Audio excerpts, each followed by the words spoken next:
আসসালামু আলাইকুম প্রিয় দর্শক, আপনারা দেখছেন এটা গাজীপুর জেলার কাপাসিয়া থানার রায়দ ইউনিয়নের বেলাশী গ্রাম। সেই বেলাশী গ্রামে মাটির তৈরি যে দোতলা বাড়ি দেখেন, আগেকার মানুষের ঐতিহ্য ছিল তারা অনেক আর্থিকভাবে সচ্ছল থাকা সত্ত্বেও মাটি দিয়ে বাড়ি বানাতো।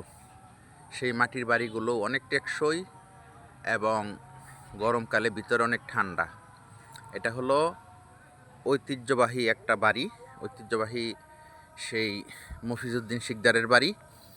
সেই বাড়ির লোকজন এখন নাই, তারা আমেরিকাতে থাকে।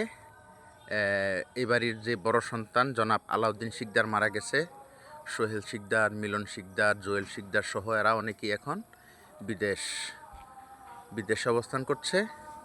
আর এই বাড়িতে এখন লোকজন অবস্থান করছে না, বাড়িঘর এখন টোটালি তালাবদ্ধ, এখানে আর কেউ থাকে না। এই যে কি সুন্দর বাড়ি, সেই বাড়ি এখন পরিত্যক্ত অবস্থায় পড়ে আছে। তো যাই হোক, এখানে ন্যাচারাল পরিবেশে অনেক সুন্দর পরিবেশে এই বাড়িটি ছিল। এই বাড়িটি আগে অতীতকালে অনেক মানুষের সমাহার ছিল। এই যে জনাব আলাউদ্দিন শিকদার এখানে একটা মাদ্রাসা করে গেছেন, ওনার মৃত্যুর আগে সেই একটা কওমি হাফিজিয়া মাদ্রাসা করে গেছেন।